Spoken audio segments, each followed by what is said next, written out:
సత్యనారాయణ గారు, చాలామంది ఒక టాపిక్ గురించి నాకు ఫ్రీక్వెంట్గా మెయిల్స్ పెడుతున్నారు, మెసేజ్ ఇస్తున్నారు. ప్రతిరోజు ఈ స్టాక్ మార్కెట్లో ఒక 5-6 వేలు సంపాదించుకొని జేబులో వేసుకోవాలంటే కనీసం ఎంత ఇన్వెస్ట్మెంట్తో మనం సిద్ధంగా ఉండాలి? అదేవిధంగా ఇంట్రాడేలో 1 నుంచి ఒక 2% వరకే మనకు రిటర్న్స్ వస్తాయి కదా. సో అంతకంటే ఎక్కువ రిటర్న్స్ రావాలంటే ఏం చేయాలంటూ కూడా ఈ క్వశ్చన్ గురించి ఫ్రీక్వెంట్గా అడుగుతున్నారు. సో మన ప్రేక్షకులకు దీని గురించి డీటెయిల్డ్గా తెలియజేయగలరు? ఇది అందరికీ ఉండేటటువంటి డౌటు. ఎందుకంటే ఒక సాఫ్ట్వేర్ ఎంప్లాయీ అనుకోండి, ఒక గెస్టెడ్ ఎంప్లాయీ అనుకోండి, పర్ మంత్ శాలరీ 1 lakh ఉంటుంది. అయితే ఇప్పుడు జనరేషన్కి ఎలా ఉంటుందంటే ఎప్పుడో 1 lakh అంటే గెస్టెడ్, సపోజ్ ఒక ఎంప్లాయీ ఎడ్యుకేషన్ అనుకోండి, డిగ్రీ అనుకోండి, క్వాలిఫికేషన్స్ అనుకోండి, ఆయన చేసిన క్లర్క్ పోస్ట్ నుంచి రిటైర్మెంట్ అయ్యే స్టేజ్ వచ్చేటప్పుడు అబౌవ్ 50 years దాటిది తప్ప ఆయనకి గెస్టెడ్ క్యాడర్ రావటం కానీ ఒక 1 lakh శాలరీ రావటం కానీ జరగదు. కానీ ఇప్పుడు ప్రజెంట్ జనరేషన్లో ఇప్పటికి ఎలా ఉంటుందంటే 1 monthలోనే ఒక 1 lakh రావాలి. ఒక 5-6 వేలు రోజు వచ్చేసినాయి అనుకోండి, 20 రోజులు వర్కింగ్ డేస్ మన షేర్ మార్కెట్కి, అంటే 1 lakh వచ్చేయాలి. అంటే నెల అంటే ఎక్కువ 60 ఏళ్ళ దాకా పనిచేసే ఉద్దేశాలు ఇప్పుడు ఎవరికి లేవు. ఏ సాఫ్ట్వేర్ ఎంప్లాయీ చూసినా అంటే మెంటల్ అనుకోండి బాగా స్ట్రెస్ కావటం, మారిపోతూ ఉండటం. అంటే ఒక 6 నెలలు సంవత్సరం కానీ ఇంకో సాఫ్ట్వేర్ కంపెనీలోకి రెజ్యూమ్లు పెట్టడం, ప్యాకేజ్ ఎక్కువ ఉందనగానే అందులోకి జంప్ కావటం, ఆ జంప్ అవగానే ఆటోమేటిక్గా ఆ సాఫ్ట్వేర్ కంపెనీ అని ఈయనకి ఎక్కువ ప్యాకేజ్ ఇచ్చిందంటే ఆయన ఎక్కువ పని చేయించుకోవటం, ఎక్కువ పని చేయించుకోగానే ఈయన అలసిపోయి అబ్బా నాకు ఇక అంటే కొంత స్టేజ్ అయిపోయినాక నేను రిటైర్మెంట్ అనే స్టేజ్కి అంటే జమ చేసుకునే ఉద్దేశంతో ఇప్పుడు చాలామంది రోజు ఒక 5-6 వేలు వస్తే చాలు ఏం చేస్తుంట. అయితే మినిమం అయితే ఒక 1 lakh ఉండాలి. 1 lakh ఉండి ఓన్లీ ఆప్షన్స్ కనుక ట్రేడింగ్ కనుక చేసుకుంటే రోజు ఒక 5-6 వేలు ఈజీగా వస్తాయి. 5-6 వేలు వచ్చినప్పుడు ఏదైతే దీంట్లో 3 రకాలు ఉంటుంది: హై రిస్క్, లో రిస్క్, మీడియం రిస్క్. లో రిస్క్ అంటే ఏంటిది? రిస్క్ లేదు అంటే చాలా తక్కువ రిస్క్, అంటే ప్రాఫిట్ కూడా లోనే ఉంటుంది. అంటే రిస్క్ ఎప్పుడైతే లో ఉంటుందో ప్రాఫిట్ కానీ రిటర్న్స్ కానీ లోనే ఉంటాయి. నో రిస్క్, అసలు రిస్కే లేదు, నో రిటర్న్స్. అంటే ఉదాహరణకి ఇప్పుడు పోస్ట్ ఆఫీసు, బ్యాంకులు డిపాజిట్లు చేసినావు, రిస్క్ లేదు కానీ రిటర్న్స్ కూడా 7%, 6%. మళ్ళీ ఇన్ఫ్లేషన్కి దానికి పోలిస్తే నీకేం లేదు, జీరో అన్నట్టు. అంటే నో రిస్క్, నో రిటర్న్స్. లో రిస్క్ అంటే ఏదో కొంత రిస్క్ తీసుకుంటే అవి కొంతే రిటర్న్స్ వస్తాయి. ఇక మీడియం రిస్క్ అంటే కొంత రిస్క్ తీసుకుంటాడు, మీడియం రిటర్న్స్ వస్తాయి.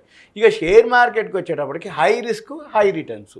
కానీ హై రిస్కే మిగులుతుంది తప్ప హై రిటర్న్స్ మిగలట్లేదు. ఎవరైతే కొత్త జనరేషన్, ఎవరైతే సబ్జెక్టులో నాలెడ్జ్ లేకుండా ఆప్షన్స్ ట్రేడింగ్ చేస్తే రోజు ఒక 5-6 వేలు ఈజీగా వస్తాయి. పెట్టుబడి 1 lakh ఉంటే సరిపోతుంది. ఇప్పుడు 1 lakh అబోవ్ ఉండాలి మినిమం. ఎందుకు అంటేనంటే ఈ మధ్య కాలంలో సెబీ వాళ్ళు నామ్స్ చేంజ్ చేయడం జరిగింది. ఎప్పుడైతే మార్కెట్ ఆల్ టైమ్ హైకి పోయిందో సెబీ ఎప్పటికప్పుడు చేంజ్ చేస్తూ ఉంటుంది. అంటే లివరేజ్లు, ఎక్స్పోజర్లు ఏవైతున్నాయో అవన్నీ కట్ చేయటం, నీ దగ్గర పైసలు ఉంటే కొనుక్కో లేకపోతే ఊకో. ఒకప్పుడు ఏంటిది, మార్కెట్ బాగా డౌన్లో ఉన్నప్పుడు లివరేజ్ ఇచ్చేది, లివరేజ్ ఎక్స్పోజర్ అంటే ఏంటంటే నీ దగ్గర 1 లక్ష ఉంటే నువ్వు 10 లక్షలు, 20 లక్షలు, 25-30 లక్షల వరకు కొనుక్కునే అవకాశం ఇచ్చేది. అంటే అప్పు మాదిరి. అంటే ఏంటిది, మార్కెట్ డౌన్లో ఉన్నప్పుడు గవర్నమెంట్ సపోర్ట్ చేసేది.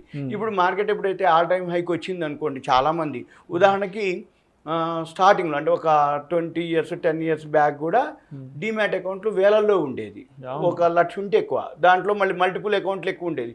సపోజ్ ఇప్పుడు ఎక్స్కి ఇండియా బుల్స్లో ఉంటుంది, షేర్ ఖాన్లో, మోతీలాల్లో ఇట్లా 3-4 డీమ్యాట్ అకౌంట్లు ఉంటాయి. అంటే నీ పేరుకు 1 లక్ష డీమ్యాట్ అకౌంట్లు ఉంటాయి, అందులో 30-40 వేలే రియల్ అకౌంట్లు, అన్ని మల్టిపుల్ అకౌంట్లు. కానీ ఇప్పుడు ప్రజెంట్ సిచ్యువేషన్ 8 కోట్ల అకౌంట్లు ఉన్నాయి.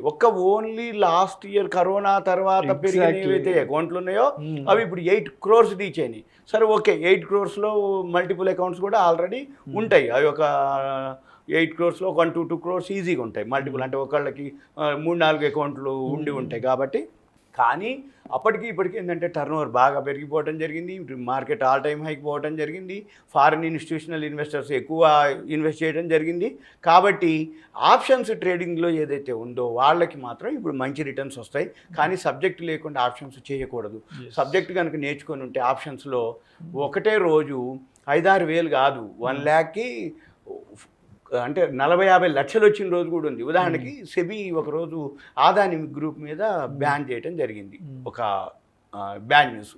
కరెక్ట్గా ఆ ఒక్కరోజే అదానీ గ్రూప్ మొత్తం ఫాల్ అయిపోయింది, డౌన్ ఫాల్ అయిపోయింది. ఎప్పుడైతే అదానీ గ్రూప్ మొత్తం డౌన్ ఫాల్ అయిపోయిందో అది 10,000ది 4,400 అట్లా పెరిగిపోయింది. అంటే ఆ పుట్ ఆప్షన్ ప్రీమియంలు ఎప్పుడైతే పుట్ ఆప్షన్ ప్రీమియంలు 10 రూపాయలది 100 రూపాయలు అయిందనుకో 10 టైమ్స్, అంటే మనం 1,00,000 రూపాయలు పెడితే 10 లక్షలు వచ్చేసినాయి ఒక్క రోజులోనే. అయితే మరి అదానీ ఫాల్ అవుతుందని ఎవరు కనుక్కోర్రు, ఎవరు చూసుకోర్రు, అది పట్టుకోవటంలోనే ఉంది. ఎప్పుడైతే ఇప్పుడు మార్కెట్ ఆల్ టైమ్ హైక్ పోయిందో రిస్క్ తీసుకునే వాళ్ళు ఎవరైతే అయింది అనుకున్న వాళ్ళు పుట్లోకి ఎంటర్ కనుక అయితే ఏమాత్రం కొంచెం కరెక్షన్ వచ్చినా వాళ్ళకి హ్యూజ్ అమౌంట్ ఒక్కసారే వచ్చే అవకాశాలు ఉన్నాయి. ఉదాహరణకి చైనా బార్డర్లో గొడవ జరుగుతుంది, ఒక్కరోజే స్ట్రైట్గా విత్ ఇన్ మినిట్స్లో కిందికి వెళ్ళిపోయింది, స్ట్రైట్గా అంటే ఒక లైన్ కొట్టినట్టే కిందికి వెళ్ళిపోయింది. అంటే అప్పుడు ఏమవుతుంది, పుట్లు ఆప్షన్స్లో పుట్ ఆప్షన్స్ బాగా పెరగటం.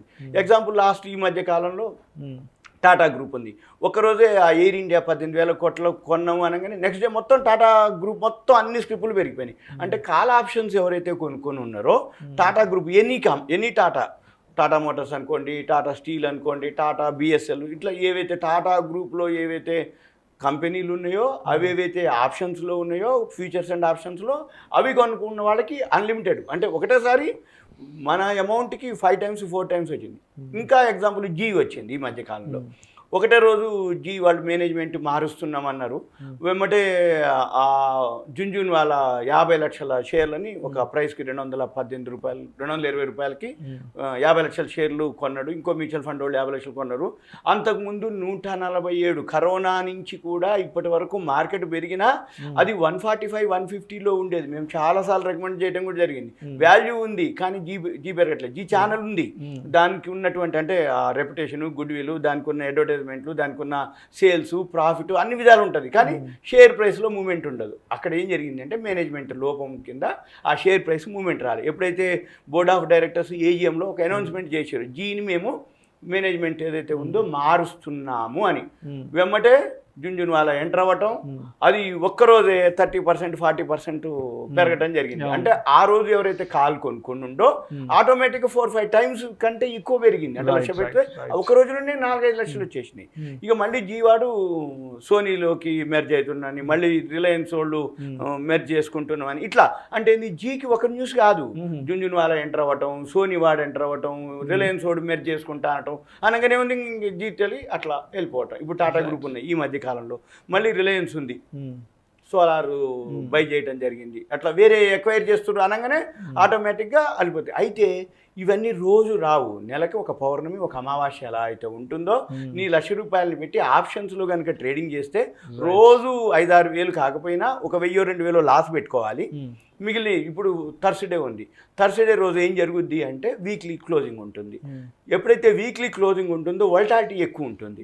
ఆ వోల్టాలిటీ ఎక్కువ ఉన్న రోజు నువ్వు కనుక డయాగ్నైజ్ చేసి పట్టుకోగలిగితే 5-6 వేలు కాదు ఇంకెక్కువ కూడా వచ్చే అవకాశాలు ఉన్నాయి. ఓన్లీ ఆప్షన్స్లోనే జరుగుద్ది. ఎందుకంటే పెట్టుబడి తక్కువ, హోంవర్క్ ఎక్కువ, అబ్జర్వేషన్ ఎక్కువ, నువ్వు పట్టుకోగలిగితే వస్తుంది. అది ఒకటి. ఇక నెంబర్ 2 ఇవే ఆప్షన్స్ మంత్లీ ఆప్షన్స్ ఉంటాయి. మంత్లీలో లాస్ట్ థర్స్డే ఉంటుంది, ఆ రోజు కూడా బాగా వల్టాలిటీ ఉంటుంది. అంటే 1 month అంతా ఒకరోజు ఒక ఎత్తు అయితే ఆ ఒక్క రోజులోనే నీకు 1 lakh వస్తాయి, 2-3 times కూడా వస్తాయి. వీక్లీ ఆప్షన్స్ ఉన్నాయి, మంత్లీ ఆప్షన్స్. హోంవర్క్ చేసి ఆ వీక్లీలోనే అంటే బాగా చేయగలిగితే 5 రోజులు ఉంటాయి. 20 వర్కింగ్ డేస్లో 4 గురువారాలు వీక్లీవి, 1 గురువారము మంత్లీది. ఈ 5 గురువారాలు కనుక అబ్జర్వ్ చేసి అంటే మిగిలిన రోజులన్నీ 15 రోజులు హోంవర్క్ చేసి ఆ 5 రోజులు కనుక చేస్తే నీ లక్ష కాదు ఇంకెక్కువ కూడా వచ్చే అవకాశాలు ఉన్నాయి. ఓన్లీ ఇది ఆప్షన్స్లోనే. ఆప్షన్స్లో ఎంత ఈజీ కాదు రావటం, ఎందుకంటే పెరుగుతూ అందరూ కూడా ఎక్కువ శాతం ఏం జరుగుద్ది అంటే బాగా పెరిగినాక కొంటారు. ఇప్పుడు రియల్ ఎస్టేట్ ఉంది, రియల్ ఎస్టేట్ తగ్గిపోయింది వద్దులే అబ్బా ఇంకా నాకు అంత ఇంట్రెస్ట్ లేదు అంటాడు. బాగా పెరిగింది అనగానే ఇక అది అవుట్స్కట్స్ అయినా లేదు, 50 కిలోమీటర్ల భువనగిరి యాదగిరి గుట్ట అన్నా కానీ కొంటారు, గుట్ట అన్నా కొంటారు. అంటే ఎప్పుడు బాగా పెరిగినాకే అబ్బో ఇక కొనేటట్లేదు, ఇక మా తరానికి ఇంకా మా పిల్లలకి అది ఇవ్వాలి ఇది ఇవ్వాలని కొంటారు. ఇది కూడా అంతే. షేర్ మార్కెట్ కూడా ఇప్పుడు ఆల్ టైమ్ హైలో ఉంది కాబట్టి డిమాట్ అకౌంట్లు విపరీతంగా వస్తున్నాయి కాబట్టి 5-6 వేలు పెద్ద ఏం కాదు. 1 lakh అయితే మినిమం ఉంటే సబ్జెక్ట్ మీద గ్రిప్ వస్తే వచ్చేస్తాయి. ఇంకొకటి ఇక నెక్స్ట్ ఈక్విటీ షేర్లు ఇంట్రాడే చేస్తున్నారు 1-2% వస్తుంది. ఎప్పుడైతే ఈ 1 lakh 1-2% వస్తుందో అది సేఫ్ అనమాట. అంటే ఏంది, జనరల్గా బ్యాంకులో పోస్ట్ ఆఫీస్లో ఇస్తే మంత్లీ ఇయర్లీ వచ్చేది 7-8%, 6-7%. పోస్ట్ ఆఫీస్ అనుకోండి, బ్యాంకులు అనుకోండి, ప్రావిడెంట్ ఫండ్ అనుకోండి, గవర్నమెంట్ ఎంప్లాయీస్కి వీళ్ళందరికీ 6-7%, 8% కంటే ఎక్కువ రావు. సరే మనం ఓన్ బిజినెస్ చేసినాం అప్పుడు ఓకే, అంటే కొంచెం 3-4 రూపీస్ 5 రూపీస్ ఇంట్రెస్ట్ వర్కౌట్ అయింది. అదే ఎవరికైనా ఇంట్రెస్ట్కి ఇచ్చినావు 2 రూపీస్ ఇంట్రెస్ట్ ఇస్తాడు ఒకవేళ జెన్యూన్ అయితే. అది కూడా ఎన్ని ఏళ్ళు ఇస్తాడు, ఎక్కువ రోజులు ఇయ్యడు. ఎక్కువ ఇంట్రెస్ట్ ఇచ్చిందంటే వాడు ఎగ్గొట్టే అవకాశాలు ఎక్కువ ఉంటాయి. తక్కువ వడ్డీకి ఇస్తామా మనం ఇయ్యం, తక్కువ వడ్డీకి మనం ఇయ్యము, ఎక్కువ వడ్డీ ఇస్తున్నాం వాడు ఎగ్గొడతాడు. ఎక్కువ వడ్డీ బిజినెస్ రావాలంటే మనం బిజినెస్ చేయాలి. బిజినెస్ చేయాలి అంటే మనం చేయలేము. అంటే ఇప్పుడు ఎంప్లాయీ అనుకోండి, సేవింగ్స్ ఏవో కొన్ని ఉంటాయి. బిజినెస్ చేయాలంటే కాంపిటీషన్ ఉంటుంది, ఆ ప్రోడక్ట్లో ఆ సర్వీస్లో నీకు సబ్జెక్ట్ ఉండాలి, నాలెడ్జ్ ఉండాలి. ఇవన్నీ మన వల్ల కాదు. కాబట్టి అప్పుడు ఏంది, అందరూ షేర్ మార్కెట్లోకి వస్తారు. ఈ షేర్ మార్కెట్లో ఎవరైతే మెయిన్ ఈ 1-2% ఎవరికి వస్తాయి అంటే సీనియర్ సిటిజన్లు ఎవరైతే ఉంటారో, ఎడ్యుకేటెడ్ ఉండి రిటైర్ అయిపోయినాక వాళ్ళకు ఒక వ్యాపకం కావాలి, వాళ్ళకు ఒక పని కావాలి, వాళ్ళకు ఒక కాలక్షేపం కావాలి. వాళ్ళందరూ కూడా ఆల్రెడీ సబ్జెక్ట్ మీద అంటే ఒక తరం అయిపోయి ఉంటుంది. అప్పుడే ఓ షేర్లు అప్లై చేయటం, కొనుక్కోవటం, ఉంచుకోవటం, వాటన్నిటి మీద అబ్జర్వ్ చేయటం, వాళ్ళు 1-2% గెయిన్ చేస్తారు. ఎప్పుడైతే 1-2% గెయిన్ చేస్తారో రిస్క్ ఇన్వాల్వ్మెంట్ కూడా చాలా తక్కువ ఉంటుంది. ఎందుకు, లక్షకి రోజు ఒక 1000, 1500, 2000 కావాలి, ఓకే ఈజీగా వచ్చేస్తాయి. ఏ స్క్రిప్ట్ చూసుకున్నా డైలీ కనుక మీరు అబ్జర్వ్ చేస్తే 1-2% ఈజీగా వస్తాయి. అంటే లాస్ కూడా మినిమం పెట్టుకోవాలి. అంటే నీకు 2000 ప్రాఫిట్ కావాలి అనుకుంటే ఒక 400, 500 లాస్ పెట్టుకోవాలి. అంటే ఫస్ట్ లాస్ వచ్చింది, స్టాప్ లాస్, ఇక ఆ రోజుకి అది క్లోజ్. సపోజ్ 2000 వచ్చింది, ఆ రోజుకి అప్పుడు క్లోజ్ చేయాలి. ఇప్పుడు నాకు కాసేపటికి 2000 వచ్చేసిందే, మధ్యాహ్నానికి ఇంకో 2000 వస్తుంది, సాయంత్రానికి ఇంకో 2000 వస్తుంది, సాయంత్రం లోపలనే నాకు 7-8,000 వస్తాయి అనుకుంటే మాత్రం ఎక్కడో మళ్ళీ అత్యాశకు పోతే మళ్ళీ మిస్టేక్ జరుగుతుంది. మిస్టేక్ చేస్తే ఈ 2000 కూడా పోయే అవకాశాలు ఉన్నాయి. జనరల్గా 1-2% వస్తాయి ఈజీగానే. కాకపోతే దానికి పెద్ద హోంవర్క్ అవ్వకర్లే, బుర్రంతా చించక్కర్లే. ఏది ఆ సెన్సెక్స్ 30 షేర్లోనో, నిఫ్టీ 50 షేర్లో, లేకపోతే ఈ ఆటో సెక్టారో, లేకపోతే ఫార్మా సెక్టారో, ఐటీ సెక్టారో, లేకపోతే ఎఫ్ఎంసీజీ సెక్టారో, ఏదో ఒక 4-5 సెక్టార్లు సెలెక్ట్ చేసుకొని, ఇన్సూరెన్స్ సెక్టారో, ఓకే అది పెరుగుతుంది కొనుక్కోవటం. ఒక 2000 వచ్చింది, ఎగ్జిట్ అయ్యటం. ఏమి రాలేదు, క్లోజ్ చేయటం. ఇక మళ్ళీ రేపటికి లేదు, ఇక మళ్ళీ తెల్లారి మళ్ళీ వేరే, ఇక మళ్ళీ చూసుకోవటం. ఈరోజు టీవీలో ఏ సెక్టార్కి న్యూస్ని చూసుకోవటం, ఇట్లా రిలయన్స్కి, జీ టెలీకి, ఇట్లా ఏదో ఒక దానికి, టాటా వాళ్ళకి, ఇట్లా ఎయిర్ ఇండియా కొని ఏదో ఒక న్యూస్ డైలీ వస్తుంది. ఆ పెద్దోళ్ళందరూ అది చూస్తారు, అది కొనుక్కుంటారు. ఆ 1-2% రాగానే ఎగ్జిట్ అవుతారు. అయితే వీళ్ళు కూడా డైవర్ట్ అవ్వటం, అంటే వీళ్ళకి కూడా 5-6 వేలు కావాలి అంటే హోంవర్క్ చేయాలి, కొంచెం అంటే సిస్టమ్ ముందు కూర్చొని అబ్జర్వ్ చేయాలి.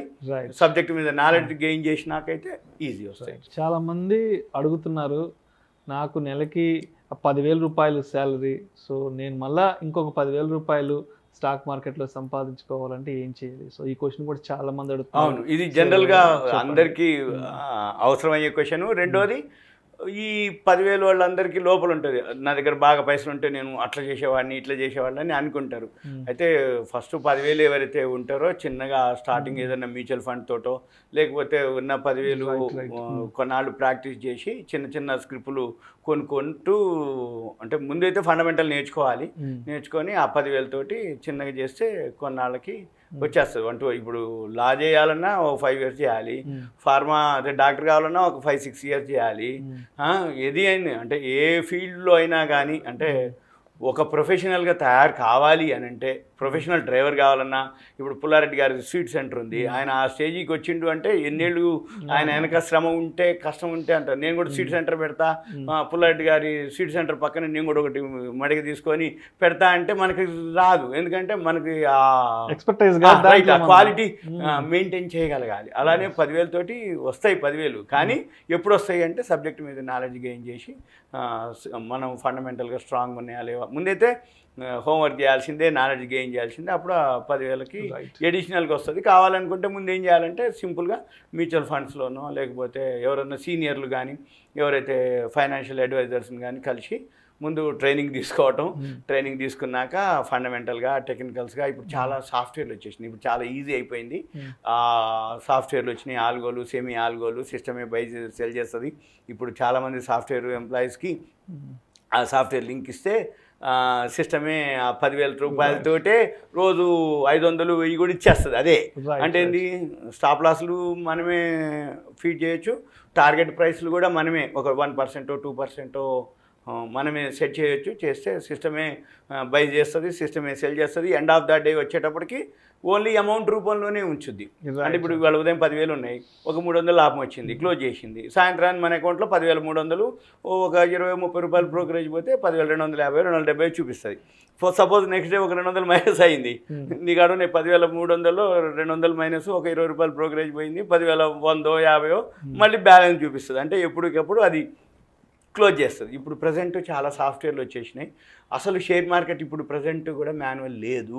మ్యూచువల్ ఫండ్ చేసినా, ఫారిన్ ఇన్స్టిట్యూషనల్ ఇన్వెస్టర్స్ చేసినా ఆల్గో ట్రేడింగ్ మీదనే జరుగుతుంది. సిస్టమ్ అంతా సాఫ్ట్వేర్ల మీదనే నడుస్తుంది.